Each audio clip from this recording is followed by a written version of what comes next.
Texas, a state with a long history of intertwining faith and politics, finds itself at a crossroads. The Texas State Board of Education is on the verge of a decision that could reshape public education. At the heart of the matter is a controversial proposal to integrate Bible lessons into the curriculum for young learners, starting as early as kindergarten.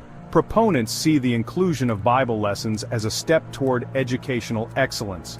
Opponents view the proposal as a dangerous encroachment on religious freedom and a threat to the integrity of public education.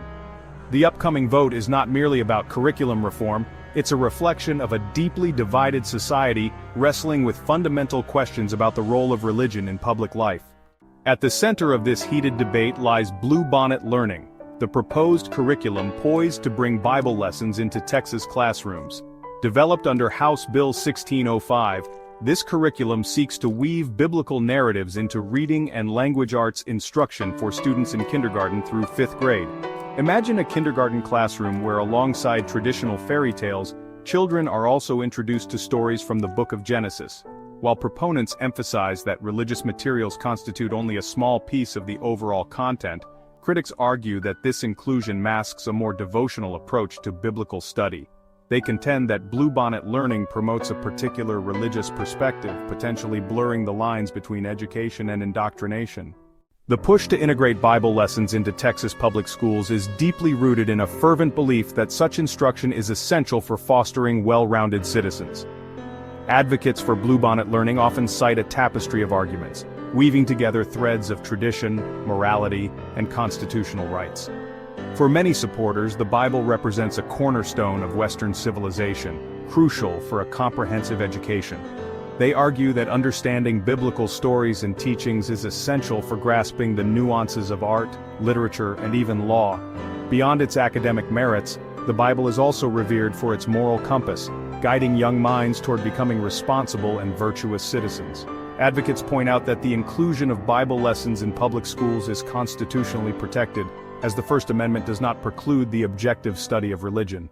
While proponents champion the integration of Bible lessons as a return to traditional values, a chorus of opposition raises concerns about religious freedom and educational integrity. Critics argue that Bluebonnet Learning inherently favors Christianity over other faiths, potentially alienating students from minority religious backgrounds.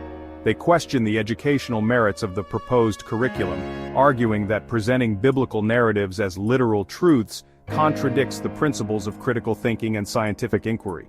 Concerns about proselytization loom large in the debate. Critics fear that teachers, often lacking adequate training in religious studies, could inadvertently inject their own personal beliefs into the classroom. This could blur the lines between education and indoctrination, creating a hostile environment for students who do not share those beliefs. As the battle over Bible lessons in Texas public schools intensifies, a new layer of complexity emerges: the financial implications of this controversial decision.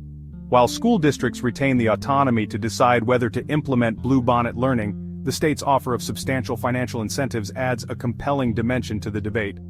Under the proposed funding structure, districts that choose to adopt the curriculum stand to gain up to $60 per student in additional funding. Critics argue that this financial incentive creates an uneven playing field, pressuring districts to prioritize funding over pedagogical concerns.